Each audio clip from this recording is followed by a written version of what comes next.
Hola, buenas tardes.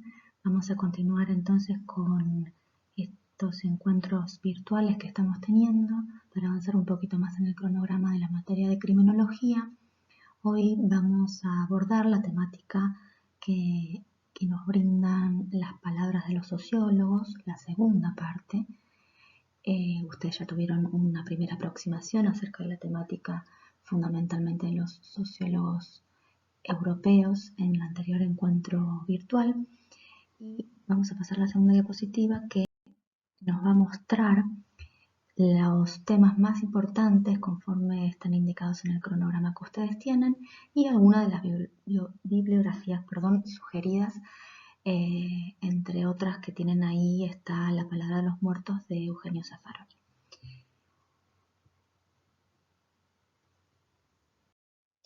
Bien, antes de empezar de lleno con la temática propia de este encuentro virtual, recordemos un poquito otros discursos criminológicos que se dieron a lo largo de la historia y recordemos básicamente dónde han surgido para saber dónde estamos parados hoy con esta nueva escuela criminológica de la sociología. Así, entonces, para empezar, recordemos que el objeto de la criminología en la Edad Media era aquel que definían los demonólogos. Recordemos entonces el manual del Buen Inquisidor de Emmerich, recordemos el Malleus Maleficarum, ¿sí? Propios de la Edad Media, como decimos recién, 1300, 1487 es una de las primeras ediciones del manual, que empezaron a construir un determinado saber criminológico vinculado con todas las características que ustedes tienen en el manual de Zaffaroni que empiezan de la letra A y creo que terminan en la letra Z, casi del abecedario. Este saber empieza a ser cuestionado hacia 1631 con la publicación de la Cautio Criminalis de Spee, que básicamente es el primer intento para poner un poco de límite a ese poder punitivo tan desbordado propio de la época y que viene a inaugurar, o que vino, perdón, a inaugurar lo que en el siglo ya XVI al siglo XVIII se dio por llamar en el pensamiento de los juristas clásicos, que ustedes también ya vieron en otros encuentros. En el siglo XIX se da otra escuela criminológica que también ya fue abordada en la materia, que no es otra que la escuela denominada de los positivistas, con las características del discurso también propias de la época, básicamente en la cual tuvieron auge las palabras de la corporación médica. Ya a fines del siglo XIX entonces y principios del siglo XX inauguramos un nuevo saber criminológico, una nueva escuela criminológica que es la criminología sociológica, de la cual hoy nos vamos a ocupar. Ustedes vieron en la primera parte de esta temática las producciones de sociólogos europeos, ¿sí? Fundamentalmente Gabriel Tarde, Émile Durkheim en Francia, y todo lo que presupuso esta interrupción o esta irrupción, mejor dicho, de estos sociólogos en el campo de nuestra disciplina. Básicamente el delito empezó a ser dejado eh, empezó a ser considerado, digo de otra manera, no ya como una cuestión atávica, biologizante, racista, sino como un elemento útil a toda sociedad, útil en términos de funcionalidad. Sobre esta base es la que van a escribir y la que van a desarrollar sus posturas distintos sociólogos ya en las primeras décadas del siglo XX, de los que nos vamos a ocupar en un ratito. Entonces, para poner, digamos, un límite entre estas palabras de los sociólogos pioneros europeos y estas nuevas palabras que se van a empezar a formular en los sociólogos más contemporáneos, ya radicados en Estados Unidos, vamos a poner históricamente, si se quiere, dos hitos como fundamentales que son la Gran Crisis de 1890 y la Primera Guerra Mundial. Antes de estos dos sucesos van a hablar justamente los sociólogos europeos, los pioneros que ustedes vieron en la clase anterior. Después de este suceso, de alguna manera, va a inaugurar esta segunda etapa de la escuela sociológica ya radicada en Estados Unidos, producto justamente de la migración de los europeos frente al horror de esa guerra. Un hito muy importante que ustedes tienen ahí en la dispositiva es que con estos dos sucesos de la historia mundial se pone fin, ¿sí?, a la idea que reinaba hasta esa época del progreso continuo de las sociedades y de las sociedades de manera estables, con valores dominantes para todos, que era la gran preocupación, si ustedes recuerdan bien, de Emil Durkheim, cómo mantener una sociedad con valores dominantes frente a esas crisis que le estaba viviendo en su Francia natal. Entonces, fundamentalmente es la primera vez en la historia que el discurso acerca de la cuestión criminal cambia de sitio. Se traslada de Europa a Estados Unidos, que Estados Unidos obviamente también va a tener su crisis del capitalismo con el New Deal y la crisis de 1929, pero se radica en estas tierras americanas y por otro lado los europeos estaban justamente concentrados con otra cosa y los autoritarismos, como bien dice Zaffaroni, que se estaban gestando ya también entre la Primera Guerra y Segunda Guerra Mundial, fascismo, nazismo, etcétera, no necesitaba para nada de las palabras de los sociólogos, sino que esta criminología o estos saberes vinculados con, digamos, ideas positivistas, se redujeron a lo que Zaffaroni ciñó en la autoridad administrativa norteamericana, mientras que la academia fue por otro lado, fue por la palabra de los sociólogos. Lo que es importante también destacar es que, tal como veníamos viendo hasta ahora, la sociología norteamericana siguió indagando sobre las causas del delito, es decir, sigue la lógica, sigue una matriz instaurada ya en la Edad Media, como ustedes vieron, eh, y permanentemente se pregunta acerca de las causas del delito. Después va a tener que faltar un poquito de tiempo para que este tipo de saberes se hagan otra pregunta, que ya dejen de lado las causas del delito y se empiecen a preguntar por otras cosas un poco más interesantes, pero vamos a verlo un poquito más adelante en los encuentros. Lo importante es que los saberes criminológicos vinculados con la sociología no incluyen al poder punitivo como causal del delito, y esta situación Zaffaroni la llama la multifactorialidad social excluyente del poder punitivo, ¿sí? Esto es así porque justamente los sociólogos no se cuestionaron a ninguna parte del poder punitivo como causal del delito, no lo vieron, no abordaron esa temática por lo menos.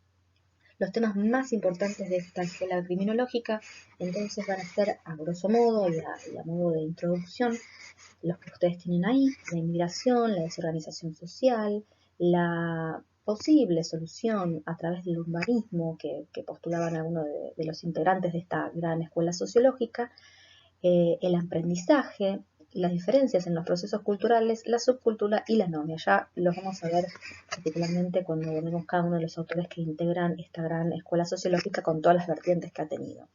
Lo importante es que esta escuela, como bien inauguró Emil Durkheim, sigue ese lineamiento de considerar al delito como algo funcional, normal, no patológico en todas las sociedades a lo largo de la historia. Y lo importante es que justamente se profundiza esa hipótesis de estudio inaugurada por Emil Durkheim, que es incorporar a la sociedad como objeto de estudio de la criminología y salir ya del reduccionismo del delincuente nato como objeto de estudio exclusivo de la criminología propia de la escuela positivista. Eso es como algo a destacar, si se quiere, de alguna manera positiva, ¿sí? Esto es algo que nos dejó esta escuela como positivo. Y después pensaremos ya hacia el final de este encuentro acerca de algunas críticas que se le puede hacer a esta corriente sociológica, de la cual dejo adelantada una. Ya no se habla de delito en términos de derecho jurídico, etcétera, sino de un comportamiento desviado, y esto nos abre el abanico a un mayor control y una mayor disciplina. Veamos a continuación la próxima diapositiva. Bien, una de las primeras teorías dentro de la corriente sociológica en criminología es la teoría ecológica, o han sido las teorías ecológicas. Hay varias teorías hay varias teorías que intentan explicar esta corriente sociológica y las vamos a desarrollar a continuación. Estas clasificaciones en realidad son básicamente pedagógicas e ilustrativas, ¿no? Porque la verdad que son una gran cantidad de autores que van a hablar acerca de el nuevo objeto de la criminología, que ha sido la sociedad. Entonces, para un grupo, ¿sí?, de autores, que ahora vamos a mencionar, las causas del delito radicaban en la desorganización del urbanismo por la propia explosión demográfica que sufrió, entre comillas, Estados Unidos hacia fines del siglo XIX y principios del XX.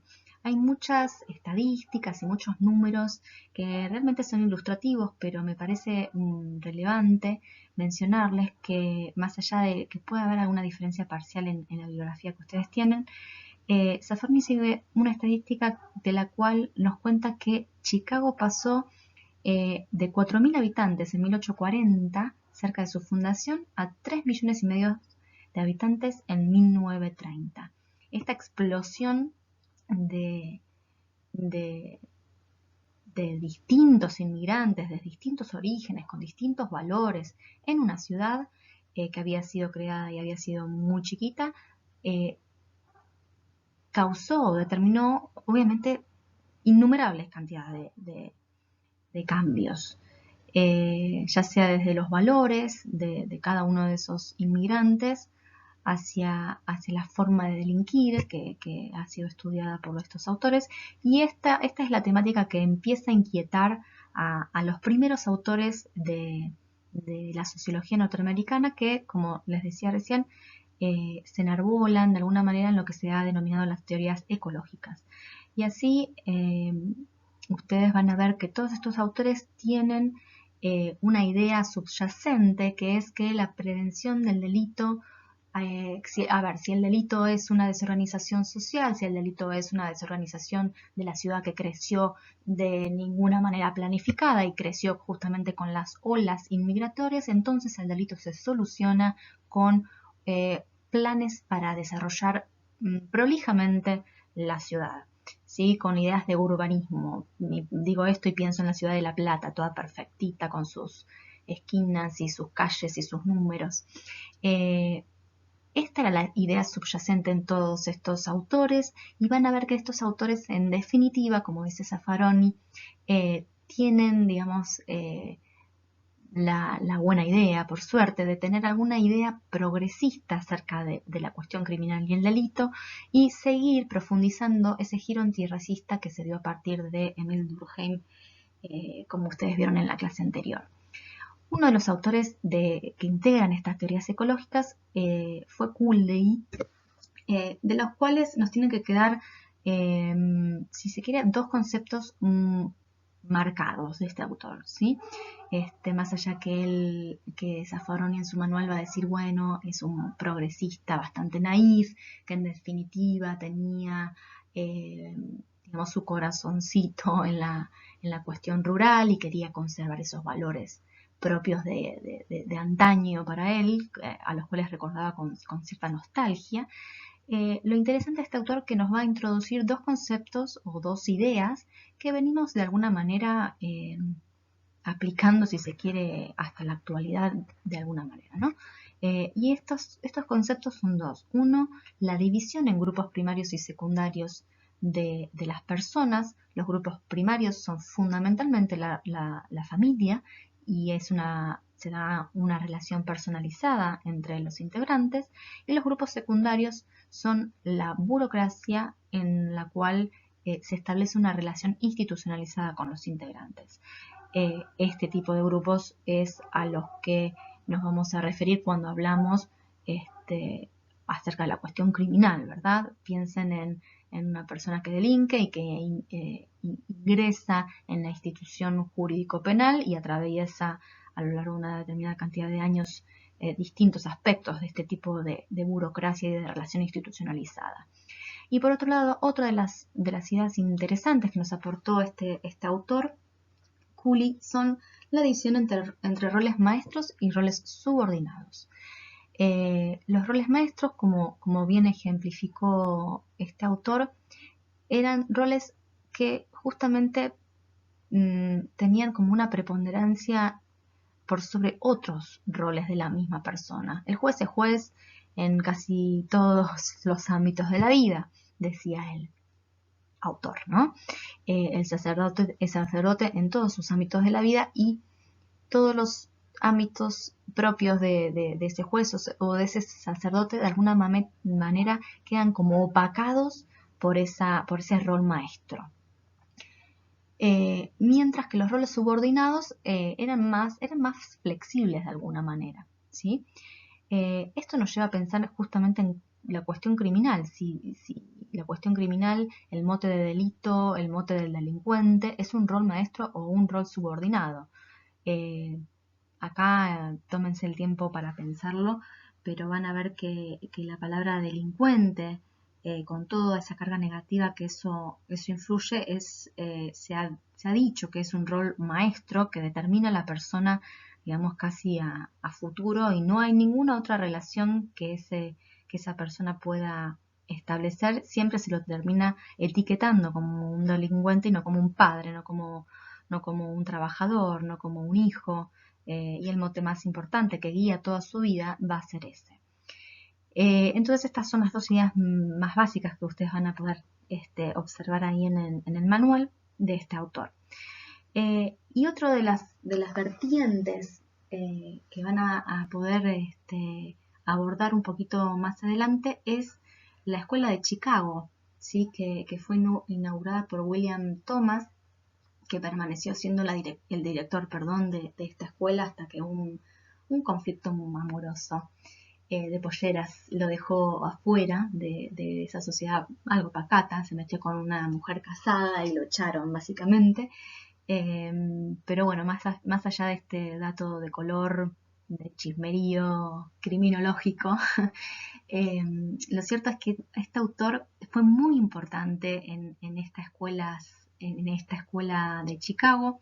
Perfeccionó la idea de desorganización social y junto con un poeta polaco, Znaniecki, no sé si lo pronuncio bien, tuvo la idea de hacer 5 manuales un poquito largos acerca de la inmigración polaca. ¿Sí? Estudió y tuvo extensas entrevistas con varios de estos integrantes de esta cultura y de este país que se habían trasladado a Estados Unidos, y elaboró ahí sus conclusiones y elaboró un teorema que dio por llamar en Teorema de Thomas, muy originalmente, que decía que si las personas definen las situaciones como reales, entonces estas situaciones van a ser reales en sus consecuencias. Es una especie de profecía autocumplida. Es decir, si yo pienso que esta persona con ciertas características va a cometer un delito, entonces parece que lo cometerá, según este teorema, ¿verdad? Estas son digamos, los fundamentos como más importantes de este autor, que inauguró y dio el puntapié inicial entonces a la Escuela de Chicago, a la cual varios de los europeos emigrados de esa Europa devastada por la guerra, como habíamos dicho antes, iban a integrar.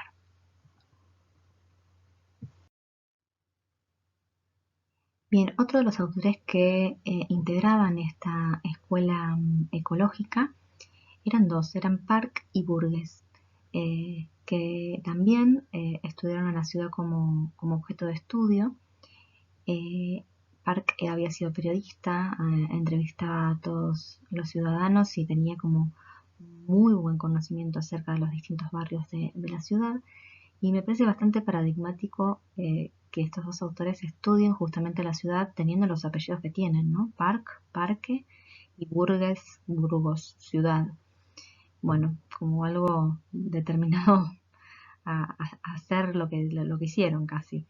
Pero bueno, más allá de esta observación, lo cierto es que estos autores eran ambientalistas, explicaron la sociedad en términos biológicos, acudiendo a terminología de la biología y aplicada al campo de la criminología y la sociología, y entendieron que, tal como sucede con las plantas, en las ciudades pasaba lo mismo. Todos estamos en lucha por un espacio, entonces había distintas relaciones entre las plantas y habían distintas relaciones con los recién llegados a la ciudad. Primero había una necesidad de invasión, de ocupar el espacio, de dominarlo, de sucederlo y de eventualmente hacer una simbiosis con el adentro y el afuera. En 1925 estos dos autores escribieron La ciudad y la dividieron en 5 partes. La primera parte era la zona donde estaban los comercios, la segunda parte era donde estaban las antiguas viviendas, estaban los recién llegados, los pobres. Imagínense Buenos Aires y desde casi Plaza de Mayo en adelante, ¿no? Los comercios, el puerto y los distintos barrios que se van alejando acerca de ese núcleo.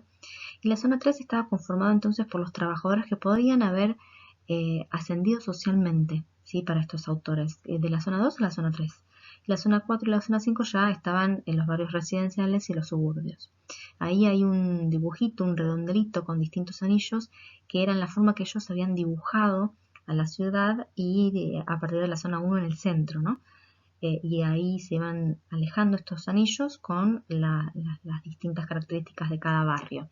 Y ellos se van a ubicar el delito, adivinen dónde, en la zona 2, exactamente, en donde estaban los recién llegados y los pobres, y estaban determinados justamente entonces el delito no por una cuestión de biología, porque ellos veían que cualquiera sea el estrato de origen de los recién llegados, cualquiera sea su origen de estos inmigrantes, no importaba, mientras que estén en la zona 2 eran aquellos a los que más fácilmente iban a caer en la tentación de delinquir, ¿sí? Para Park y para Burgues. Eh, bueno, después tenemos otro autor que también tiene mencionado en la bibliografía, que también se enrola un poquito en esta postura, que era yo, que él hablaba de la delincuencia juvenil y también de las áreas urbanas. Estudió la delincuencia juvenil en la zona 2, ¿sí? De la mano de Park y Burgues. Él decía, bueno, si hay una permanente desorganización, lo que tenemos que hacer es organizarla de la mano del urbanismo. Entonces fue el primero que elaboró mapas del delito, mapas que, recordemos, se usan hasta nuestros días casi, ¿no? No, casi no, se usan hasta nuestros días. El autor también propuso un proyecto de urbanización, como les decía, y con un fuerte control social, con una fuerte presencia de trabajadores sociales. Recordemos que todas estas teorías, en definitiva, son teorías que estaban inmersas en sociedades dinámicas, pujantes, donde el estado de bienestar era algo bien fuerte. Y bueno, por último yo afirmo que la pobreza es la causa del delito, no los factores étnicos, como decimos recién. Los delincuentes transmiten valores a los más jóvenes, también es el segundo postulado, digamos, de este autor, que esto es muy, pero muy importante porque abrió la puerta a lo que luego iba a ser desarrollado por Edwin Sutherland, como vamos a ver en un ratito, y iba a ser desarrollado por la teoría de la asociación diferencial. Vamos a ver un poquito más adelante. Bueno, antes de seguir abordando las demás escuelas criminológicas, pensemos un poco en las críticas que se le pueden hacer a estas teorías ecológicas. Si quieren, pongan pausa sin mirar esta dispositiva, piénsenlas un ratito y después van a poder ver que más allá de esta idea de progresismo reformista y el avance antirracista, de la cual todos estos autores formaron parte, cosa que en algún punto podemos estar todos de acuerdo, lo cierto es que se les puede achacar de alguna manera que pretenden extender los valores de la clase media a sectores carenciados, y esto es propio de sociedades muy dinámicas como la de Chicago, que vimos que tuvo esta explosión demográfica tan importante, y es propio también de un proceso de acumulación de capital como la que ellos fueron intervinientes de alguna manera. Son procesos, o están describiendo procesos de un alto dinamismo donde el Estado está más que presente, ¿sí? Acuérdense que la idea de ellos es, bueno, hay una desorganización social, creemos una sociedad un poco más ordenada, pongamos una plaza para los chicos para que no delincan, esos eran los tipos de soluciones. Armemos grupos de Boy Scouts para que se transmitan unos ciertos valores religiosos, morales, etcétera, y así sacamos a los chicos de la calle y del delito. Estos eran un poco los postulados de este tipo de teorías bueno, que eran propios entonces de un estado de bienestar fuerte y en pleno desarrollo y propios de sociedades dinámicas, pero por ejemplo no explican el fenómeno de los asentamientos urbanos latinoamericanos, por ejemplo.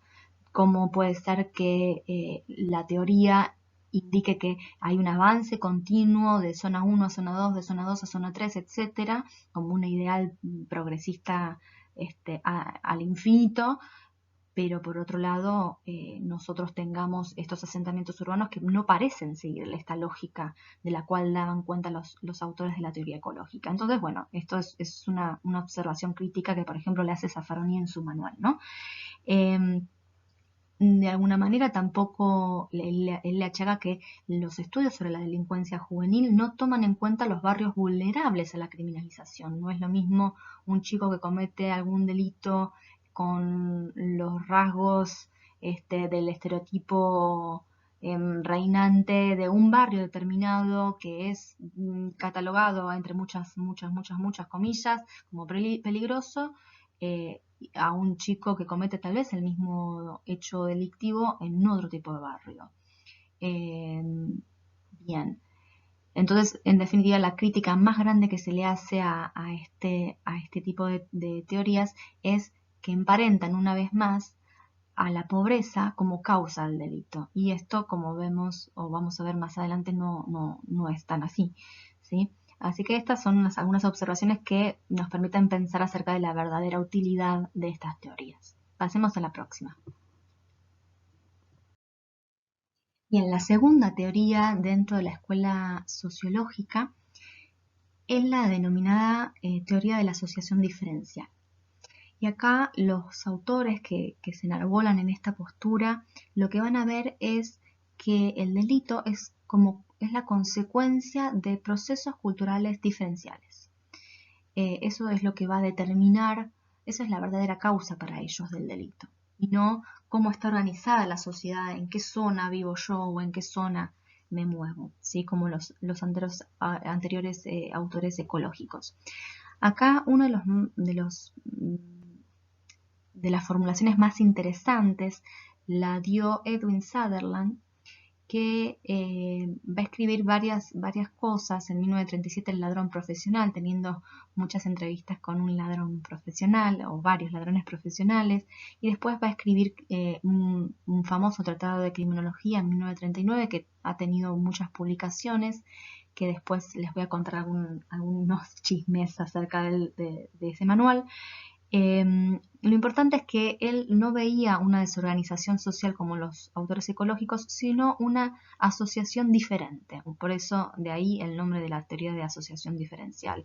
Lo que él va a decir es, como les contaba recién que había inaugurado yo, lo que él va a decir como hipótesis de estudio es que la conducta criminal se aprende en un proceso de comunicación.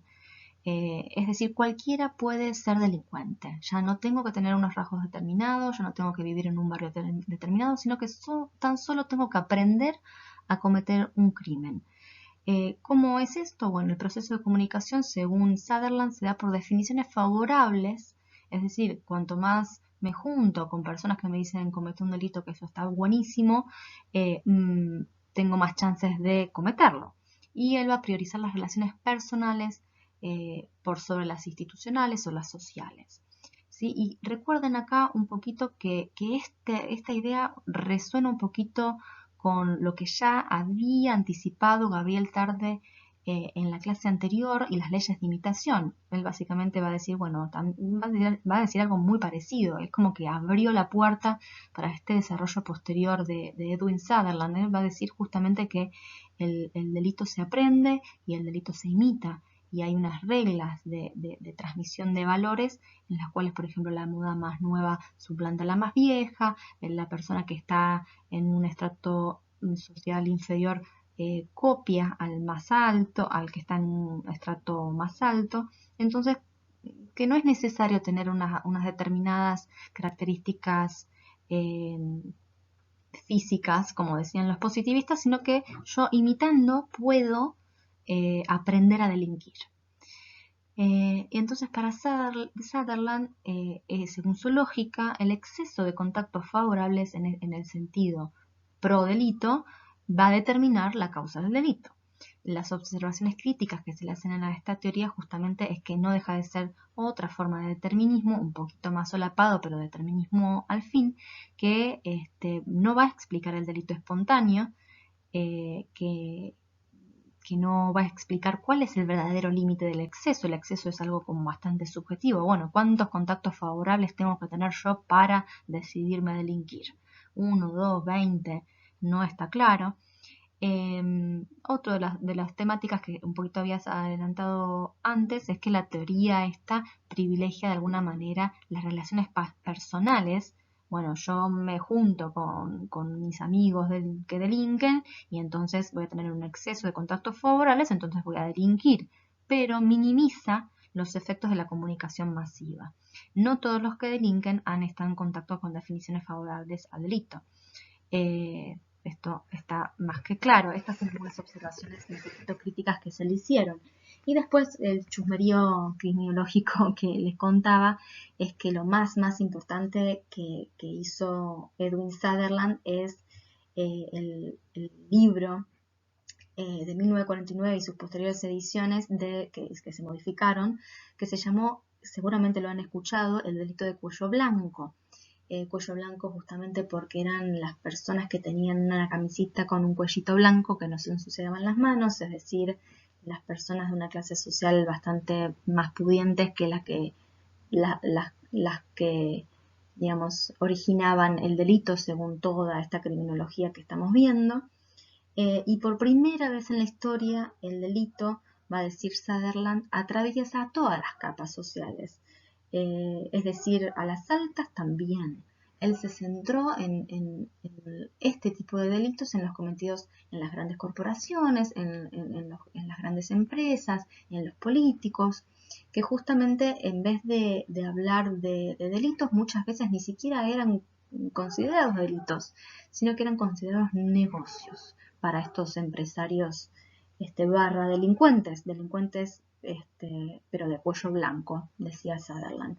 Y lo que él va a estar haciendo énfasis por primera vez en la historia, esto también se da en la historia de los discursos criminales, es en la impunidad que tienen estas personas más cercanas al poder para cometer estos delitos. Y digo, bueno, por primera vez en la historia de la criminología se abordó esta temática, aunque no estoy siendo justa con Gabriel Tarde, que también, si ustedes recuerdan, un poquito lo había insinuado en alguno de sus artículos, en alguno de sus críticas que había tenido o debates, mejor dicho, que había tenido con Emil Durkheim. Algo de eso lo había adelantado, pero lo cierto es que en nuestra materia, digamos, se estudia o se considera a Sutherland como el gran pionero en hablar de estos temas. Y lo que les decía es que, bueno, este libro del delito de cuello blanco, que tuvo varias ediciones, también se hizo a través de entrevistas con muchos funcionarios, con muchos empresarios, y bueno, la lista de las personas que él entrevistó y a partir de la cual elaboró la teoría que elaboró, bueno, fue censurada en su publicación originaria, y después, mucho tiempo después, Rosa del Olmo escribió algo al respecto. Se va a publicar la lista, digamos, de las empresas completa, ¿no? En las cuales daban cuenta de los delitos que se cometían cerca del área del poder económico, social, político, etcétera. Así que bueno, esta es una teoría un poquito más interesante a mi gusto de las que veníamos viendo, ¿no? Nos lleva a pensar en otras cosas. Veamos las próximas. Bien, sigamos un poquito más. Entonces, dentro de lo que se dio en llamar las teorías de asociación diferencial, eh, que no dejan de remarcar el énfasis en un proceso de comunicación y aprendizaje, también encontramos dos teorías o dos subteorías que tienen ahí en la dispositiva. Una es la teoría o la oportunidad diferencial. Algunos autores la llaman así para hablar de la teoría de Richard Cloward y Lloyd Olin. Zaffaroni también establece a estos autores como integrantes de la subcultura, que estaba un poquito más abajo y ahora les cuento.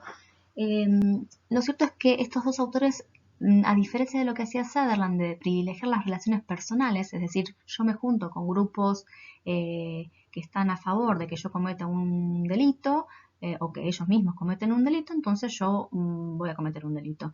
Privilegiaba las relaciones personales. Estos dos autores privilegian las actitudes grupales de la sociedad como más objetivo es el tema, y esto está básicamente asumido en razón de las oportunidades que la sociedad misma les brinda para alcanzar el éxito.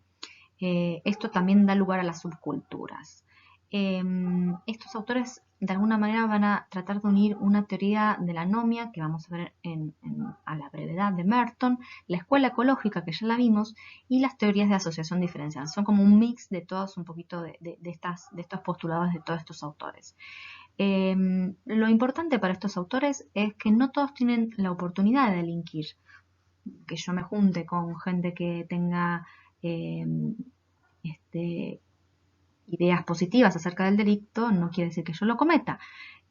¿Por qué dicen estos autores? Porque las estructuras y las oportunidades de aprendizaje, ya sea positivas o negativas, están desigualmente distribuidas. Acá vemos una crítica de alguna manera a las estructuras y a lo social o a lo económico, que no estaba presente en Sutherland, que, como veníamos diciendo, él hablaba justamente de relaciones personales de uno a uno.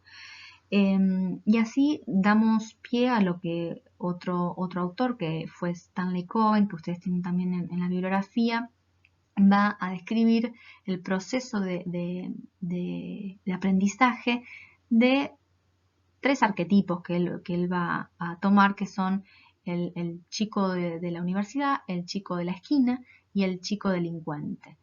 El chico de la universidad es el que tiene introyectado todos los valores que la sociedad dice que hay que tener y que actúa en consecuencia. El chico de la esquina es aquel chico que tiene de alguna manera en miras el éxito social, la casa con el perro, básicamente, pero bueno, resiste porque no puede o no tiene los medios para alcanzar ese ideal social. Y el chico que delinque, según Cohen, es entonces ya el que no tiene tampoco no tiene estos medios, como el chico de la esquina, pero no se limita a resistir, sino que, bueno, da un paso más allá y directamente va a delinquir en pos de ese ideal y ese sueño americano.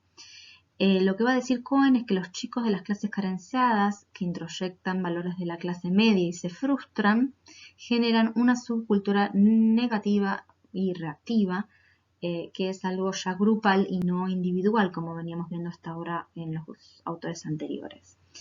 Y aquí tenemos como observaciones críticas para hacer que todas estas consideraciones presuponen una cultura dominante, ¿sí? Porque si estoy hablando de subcultura, es que hay una cultura dominante, preponderante, que domina a las demás, y esto es una subcultura, algo que está por abajo de. Esto no da lugar a culturas con metas diferentes, con valores diferentes, sino a una estatización de culturas y, digamos, organización en qué es lo preponderante y qué es lo que no. Estas teorías, como como crítica fundamental que se les hacen es que han sido utilizadas en la práctica para estigmatizar y controlar al gueto, ¿sí? Estigmatizar y controlar a determinados grupos sociales, a determinados chicos de determinados barrios, etcétera. Así que ahí nos detenemos también a pensar en la utilidad de estos postulados, ¿no? Bueno, más allá de las observaciones críticas a todas estas teorías que ustedes pueden consultar en los manuales, Zaffaroni destaca la producción de unos autores integrantes de estas teorías de las subculturas que fueron Gresham Sykes y David Matza. Esto lo abrimos un paréntesis y lo vamos a retomar mucho más adelante, casi al final de la cursada, cuando hablemos de masacres. Entonces, presten la atención a lo que postulan estos autores. Básicamente lo que hicieron es recopilar las justificaciones que daban los chicos, los delincuentes juveniles del 50. Zaffaroni ahí hace un chiste diciendo, bueno, suena la música de Elvis de fondo. Entonces, bueno, estos autores van a recopilar las justificaciones que los chicos dan una vez que son aprehendidos por la autoridad frente a la comisión de un delito. Y lo que va a ser interesante es el giro que hace Zaffaroni en su manual de la palabra de los muertos, porque estas mismas justificaciones de los chicos de los años 50 van a ser lo que van a usar sin querer, seguramente, los genocidas del siglo XX, mucho más adelante. Lo vamos a ver en masacres, pero bueno. Volviendo a la década entonces del 50, estas justificaciones en realidad son ampliaciones de causales de justificación, exculpación, más allá de los límites legales, es decir, no son técnicamente causales de justificación, sino que son explicaciones del por qué delinquen los chicos. No son racionalizaciones posteriores al delito, sino que son meras explicaciones de estos chicos de la década del 50. Y hay 5 pasos, 5 puntitos que decían estos dos autores.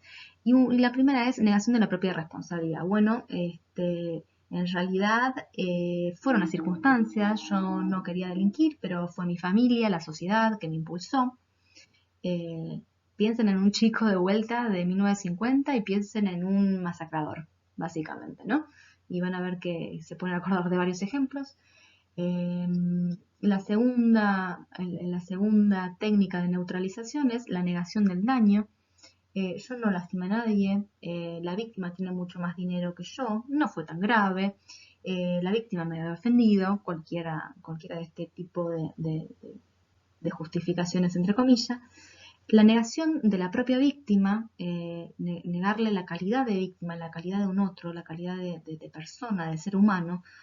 Básicamente la víctima me agredió, la víctima era perteneciente a X grupo político si quieren, la víctima era perteneciente a X grupo social, ¿sí? Entonces se merece lo que le hice, una cosa así decían los chicos y decían mucho más acá en el tiempo los masacradores.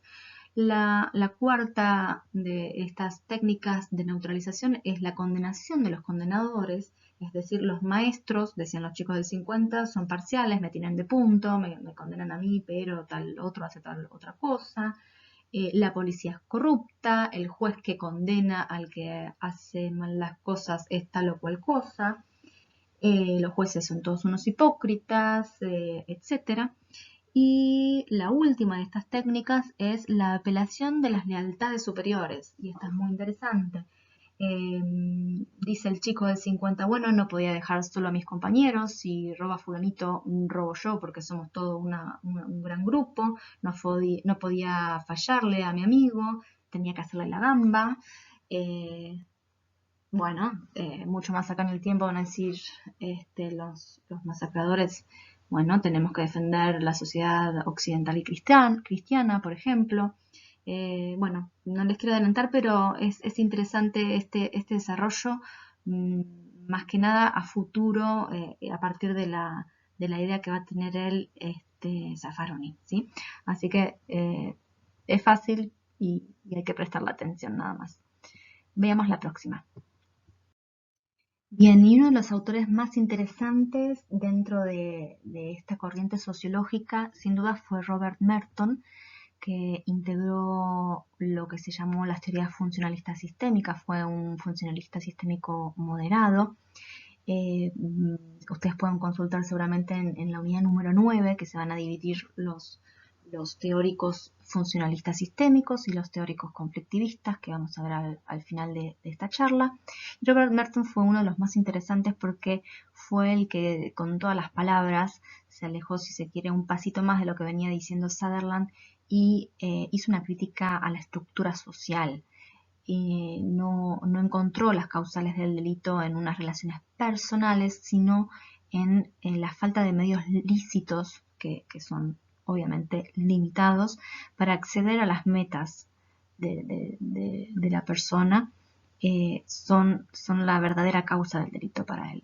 Él escribió, bueno, entre otras cosas, en el 38, Estructura social y anomia, teoría social y estructura social en el 49, y de lo que va a hablar permanentemente es de la tensión entre estructura cultural y social y la carencia objetiva, ya no individual, sino objetiva, de medios de acceso a la riqueza como causal del delito.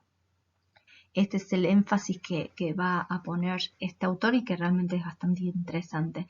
Y vemos entonces cómo la definición de anomia para este autor, que es retomada obviamente de Durkheim, que es el creador de este concepto, es redefinida, ¿sí?, por Merton, porque recordemos acá un poquito que Durkheim hablaba del concepto de anomia como un concepto subjetivo, eminentemente de la persona, que no puede hacer frente a ese gran cambio social y se queda por fuera de la sociedad. Es como una cuestión particular y personal del individuo, mientras que para Merton está poniendo el énfasis en que no es algo individual, sino que es algo objetivo, social, externo al individuo, y que se da justamente por esa gran crisis y ese gran cambio al cual el individuo no se puede adaptar según Durkheim, ¿no? Entonces, Merton pone el acento entonces en la tensión entre la estructura de la sociedad y no ya en algo individual, ¿sí?, personal del individuo. Lo que iba a proponer una distribución un poquito más adecuada de los bienes, y dar unas condiciones de realidad a la idea de la competencia perfecta, cosa que es bastante interesante. Vemos en la otra filmina unas características que él dio. Bien, acá, de vuelta con la tecnología. Entonces vemos que Robert Merton tiene estas ideas muy interesantes, y es el primero que pone el énfasis en la mala distribución de la riqueza de alguna manera. Deja de lado los aspectos grupales, que esto es algo positivo. También deja de lado el tema de las subculturas, como si fuera interesante tener una cultura dominante. Como crítica, que lo que se le puede hacer es que también excluye al derecho penal y el poder punitivo del objeto de estudio de la criminología. No explica el delito de cuello blanco, sino solo el delito de las clases más bajas, pero vimos que muchas veces el delincuente de cuello blanco es aquel que tiene las metas y los medios adecuados, pero sin embargo delinque. Entonces este aspecto no lo estudia, se lo deja a Sutherland. Y una pregunta que nos tenemos que hacer también es si explica esta teoría el por qué tenemos que todos tener las mismas metas. Es verdad que todos tenemos como objetivo en nuestras vidas tener la casa en el country, el gran sueño americano. Pregunta abierta. Bien, pasemos entonces a la próxima diapositiva. Bien, y por último, ustedes van a tener también en los manuales algunas teorías conflictivistas que van a dar el puntapié, digamos, iniciar por una criminología radical y una criminología que incluya finalmente al sistema penal como objeto de estudio, que va a ser, digamos, la puerta para las próximas unidades que siguen. Pero bueno, a grosso modo se puede decir brevemente acá que estas teorías van a ver al conflicto como algo positivo. ¿sí? Van a ver a una sociedad como una multiplicidad de grupos que se relacionan a través del conflicto y de la cooperación. Es como que hay treguas en la sociedad permanentes como para que todo no explote, básicamente. Como vimos antes, los teóricos sistémicos, tienen un problema al explicar la dinámica social, ¿sí? Porque están queriendo, en definitiva, mantener el statu quo, mientras que los conflictivistas tienen un problema al explicar sociedades más estables. ¿Por qué? Porque quieren romper con ese statu quo. Estos teóricos van a ver al conflicto como algo no patológico, como una sociedad basada no en valores universales y de consenso, sino en el disenso y en el conflicto. Pensemos entonces qué distinto y qué lejano quedó los postulados de la sociología de Durkheim, ¿no? Vamos a ver a estos autores como críticos del sistema del derecho penal, lo van a ver como una herramienta del poder y no como otra cosa, y lo que sí es interesante es que van a ver al delito ya no como una cuestión individual, sino como con una perspectiva social y política. Y bueno, hay varias vertientes que son como más pedagógicas que otra cosa, ¿no? Pero bueno, van a ver un montón de autores conflictivistas. Hay algunos que hablan de, bueno, el conflicto se da porque los valores son diferentes. Hay una diferencia entre valores interesante, importante, y el conflicto se da a partir de la crisis moral derivada de la contradicción de una cultura vigente con otra. Esto es lo que decía, por ejemplo, Cohen. Selin decía otra cosa, decía, bueno, los conflictos son producto de, de las pautas normativas de distintos grupos que tienen distintos valores. ¿Sí? Piensen en la ley seca que se mencionaba por ahí adelante, que no es otra cosa que los valores eh, puritanos de no beber alcohol en contra de los valores de los cristianos irlandeses que recién llegaban a Chicago que sí bebían alcohol. Entonces, estas eran algunas de las formas de explicar el delito para estos autores. Otra vertiente se da, que es también bastante interesante, en una vertiente como más social, una vertiente social no marxista que ve al delito como consecuencia de una sociedad definida en términos antagónicos, plurales, fragmentada, de vuelta, no como una cuestión de consenso durkheimiana, y ve entonces al delito como la consecuencia de esa tensión social. Darenhoff, por ejemplo, va a hablar de una sociedad de coacción y no de consenso. ¿Sí? De vuelta, el paralelismo con Durkheim es bastante interesante. Durkheim va a hablar de coacción, pero para definir el hecho social, no para hablar de una sociedad. Él quiere una y otra vez volver a esa sociedad rural, bucólica, en la que todos compartimos un mismo ideal, unas mismas metas, como decía Robert Merton, y vimos que esto no es así. Bueno, otro autor, Coser, interesante también, va a hablar del conflicto funcional al sistema. ¿Sí? El conflicto no es patológico, sino es el motor del mismo sistema, contribuye al cambio social y a la conservación de los elementos que tienen que ser conservados. La dinámica para Coser va a permitir que el sistema subsista, justamente, es como una suerte de válvula de seguridad, de escape del orden social dentro de ciertos límites, decía Coser. Que también de vuelta nos recuerda a la anomia de Durkheim, ¿no? Los límites para que no estalle todo por el aire. Y bueno, por último, los teóricos conflictivistas marxistas que sí van a dar, entonces, se van a ir acercando a la criminología radical que vamos a hablar en las próximas reuniones, van a entender al delito como la consecuencia de una sociedad capitalista, y esta sociedad capitalista es lo patológico para este tipo de autores, y van a incorporar como algo, digamos, interesante, como algo sí, interesante para el abordaje de la temática, el método histórico-analítico, ¿sí? Propio de los autores marxistas.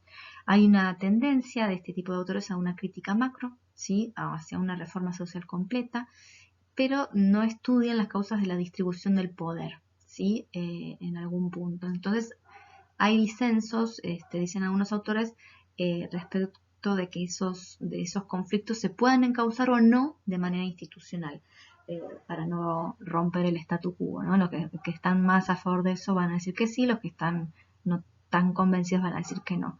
Pero bueno, estos autores que ustedes tienen hacia el fin de la unidad, creo que 9, de alguna manera van a estar de vuelta, recalco, inaugurando o abriendo un poquito la puerta para que después, el desarrollo posterior a todo esto, surja la criminología radical y de la reacción social, que finalmente sí va a incluir como objeto de estudio de la criminología a la cuestión del sistema penal, ¿sí? En su totalidad.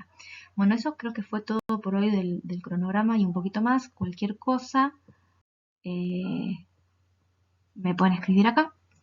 Así que bueno, los saludo y espero que estén bien y que nos podamos ver en breve. Un saludo grande, hasta luego.